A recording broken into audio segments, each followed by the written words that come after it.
Éventuel troisième mandat du président Macky Sall et la propagation du coronavirus, tels sont les deux sujets qui intéressent le plus la presse du jour. Tentation du troisième mandat, Macky Sall cherche sa voie. C'est le titre qui barre la une de Sud Quotidien. Un timing savamment choisi une année après la réélection de Macky Sall. Des personnalités comme Mohamed Boun Abdallah Dionne, ancien premier ministre, actuel ministre d'État, secrétaire général de la présidence de la République, qui plaident la suppression de la limitation des mandats. Ensuite, c'est le directeur des structures de l'APR, Mbaye Ndiaye, qui parraine la candidature de Macky Sall en 2024 et parle pour la première fois de non-réactivité de son premier mandat de 7 ans. Toujours selon le quotidien du groupe Sud Communication, Mansour Faye, lui, s'est juste contenté de préciser que Macky Sall ne sera pas au pouvoir jusqu'en 2035. Le chef de l'État, qui ne voulait répondre ni par un oui, ni par un non, a fini via les agissements de ses collaborateurs et autres sondes lancées à l'opinion par afficher ses ambitions. Il cherche juste la voie pour y arriver, souligne Sud Quotidien, qui se demande si le Sénégal est condamné à revivre son passé. Le retour du spectre, estime Enquête, qui revient sur la jurisprudence Wade. Nos confrères de l'avenue Bourguiba sont d'avis que le pétrole et le gaz sont une des raisons de la volte-face de Macky Sall. L'AS titre sur éventuel troisième mandat présidentiel, le Macky balise le terrain et l'opinion est préparée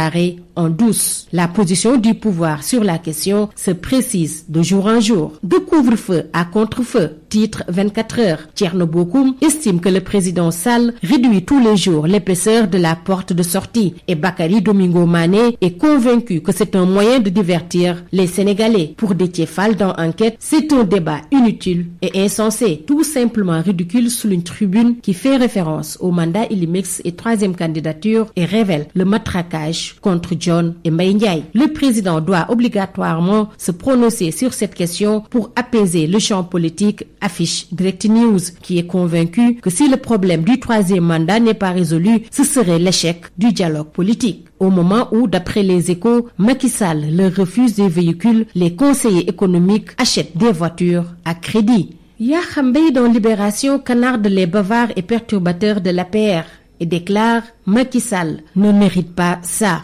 Il ajoute que le président est exaspéré et outré par ses bavardages et ce cirque et conclut par ceux qui s'agitent doivent savoir que leurs commanditaires ne leur seront d'aucune aide lorsque le président va sévir, lance le directeur général du Soleil. Le Soleil, le quotidien national, titre sur simulation d'attaque terroriste au Grand Théâtre. Nouveau test réussi. Toutes les forces composant le cadre d'intervention et de coordination interministérielle des opérations de lutte antiterroriste étaient mobilisées. Un véhicule du GIGN qui revenait de cette simulation d'attaque terroriste a fait un accident impressionnant sur le boulevard Général de Gaulle, rapporte Vox Populi, qui titre sur le fourgon de la gendarmerie a failli faire un carnage. Bilan 7 blessés, dont 2 très graves et de gros dégâts matériels. Parlons à présent du coronavirus et de sa propagation éclair avec Wagram Place. La psychose s'installe. 29 nouveaux morts en Chine, 528 cas dont 14 décès en Italie et 20 nouveaux cas en France. La Umrah temporairement suspendue, le Hajj hypothéqué. Le coronavirus menace le Hajj selon Sud Quotidien. L'Arabie Saoudite suspend l'entrée des pèlerins sur son territoire. Vox Populi rassure à travers les assurances du ministre de la Santé. Le dispositif de lutte au Sénégal est au point. En sport, Stade le quotidien du sport titre sur Sénégal-Guinée-Bissau, les postes en ballottage. Kouyaté, la seule certitude dans l'axe pour l'instant, est toujours selon Stade le quotidien du sport, Saliou Cissé et Racine Coly en balance à gauche. Terminons par Sunulamb qui donne la parole à Boy Kairé qui égratigne le ministre des Sports. Matar Ba n'a pas joué franc jeu après les assises. Si les gens croisent les bras, Alioune Sarr fera plus de 40 ans. Assène Boy Kairé qui termine par les membres du CNG sont vieux. C'est tout. À vos journaux